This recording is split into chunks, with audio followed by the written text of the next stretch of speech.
Hello दोस्तों, मैं शिवम स्वागत करता हूं आप सभी का हमारे YouTube चैनल मुदगिल क्लासेस पर।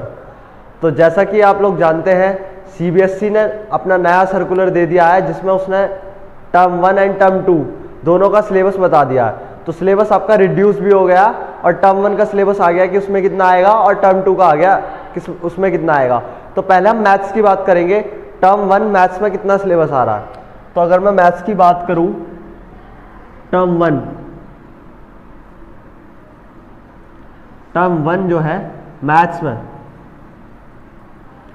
वो बहुत सारा रिड्यूस कर दिया है। जो पहली यूनिट आ रही है वह है रिलेशन एंड फंक्शन। तो रिलेशन एंड फंक्शन में जितना पहले आ रहा था, जितना पिछली बार आ रहा था, बस उतना ही आ रहा है। जो इसमें चैप्टर है फर्स्ट रिलेशन एंड फंक्शन, जो चैप्टर है सेकंड इनवर्स ट्रिग्नोमेट्री। तो जो पहला चैप्टर है उसकी तो बस दो ही एक्सरसाइज आ रही है दोबारा से, एक्सरसाइज 1.1 एंड 1.2, और ये दोनों चैप्टर मिलके दोनों के दोनों 8 नंबर के आ रहे हैं। सेकंड जो चीज है अलजेब्रा, जो थर्ड चैप्टर है मैट्रिक्स, और जो फोर्थ चैप्टर है डिटरमिनेंट, ये दोनों के मिलके 10 नंबर के आ रहे हैं। थर्ड पार्ट कैलकुलस आ रहा है। ये चैप्टर नंबर 5 डिफरेंशिएशन। डिफरेंशिएशन में 5.8 नहीं आ रही, कहीं पे नहीं दिया रोलेंस थ्योरम वाला पार्ट, तो 5.8 नहीं आ रही।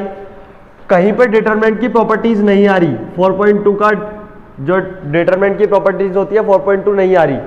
लेकिन इस बार ही मैट्रिक्स का जो इनवर्स निकालता है वो आ रहा है। तो मैट्रिक्स का इनवर्स कौन से एक्सरसाइज में था? 3.1, इस बार 4, इस बार वो आ रही है, पिछली बार वो हट गई थी।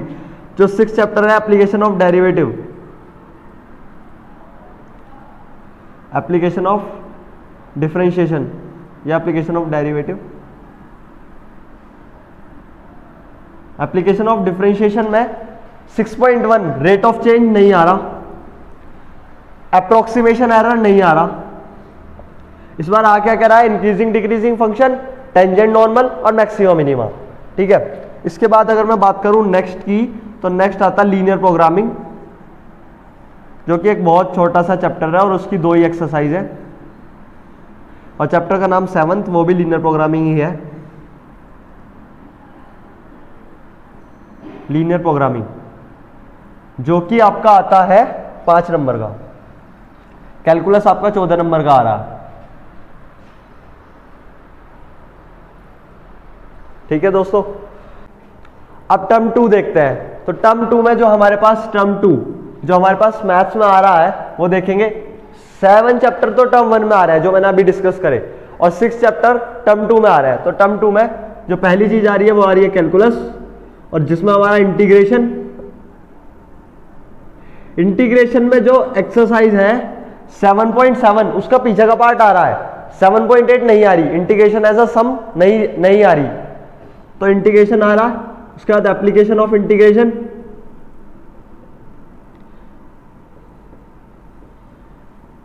इसमें जो आपका 7.8 है वो नहीं आ रही।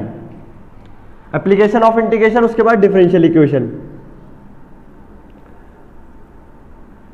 इक्वेशन, ये तीनों चैप्टर मिलके आपके 18 नंबर के आते हैं।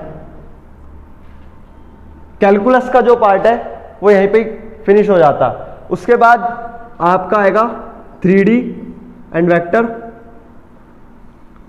चैप्टर का नाम पहला वेक्टर। वेक्टर में जो स्केलर ट्रिपल प्रोडक्ट थी वो नहीं आ रही, कहीं पे मेंशन नहीं है स्केलर ट्रिपल प्रोडक्ट, वो नहीं आ रही। वेक्टर और 3D ये दोनों चैप्टर मिलके 14 नंबर के आता है। और जो आपका चैप्टर है प्रोबेबिलिटी,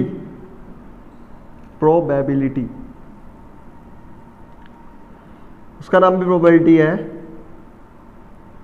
मैं अगर चैप्टर का नाम लिखूं तो ये 7th है, ये 8th, ये 9th, ये 10th, ये 11th, 12th उसमें आ गया, और ये 13th। तो ये जो है ये 8 नंबर का आ रहा है। ठीक है दोस्तों, तो ये कुल मिला के 40 नंबर का आता है, और 10 नंबर के आपके इंटरनल होंगे। तो जो टर्म 2 है वो भी 50 नंबर का है, और ऐसी जो हम टर्म 1 देख रहे थे वो भी 50 नंबर का है। दोनों 50-50 नंबर के मिलके 100 नंबर के आते हैं। बस फर्क यह है, इसका जो पेपर होगा वो सब्जेक्टिव है और जो उसका पेपर होगा वो एमसीक्यू बेस्ड है। अभी मैं बात करूं तो यहाँ पे स्केलर ट्रिपल प्रोडक्ट वो वाली बात मैंने बताई दी। तो जो मैंने अभी बताया उसका डिटेल्ड सर्कुलर मैं नीचे डिस्क्रिप्शन बॉक्स में आपको दे दूंगा, अगर किसी को देखना तो वहां पे जाके देख ले। उसके बाद हम अपनी अगली वीडियो में टर्म 1 का डिस्कस करेंगे सिलेबस सारा का सारा, और आगे अपने चैप्टर कंटिन्यू करेंगे। हम 3rd चैप्टर पे थे, उसके बाद हम कंटिन्यू करेंगे वहीं पे ही। Till then goodbye, take care.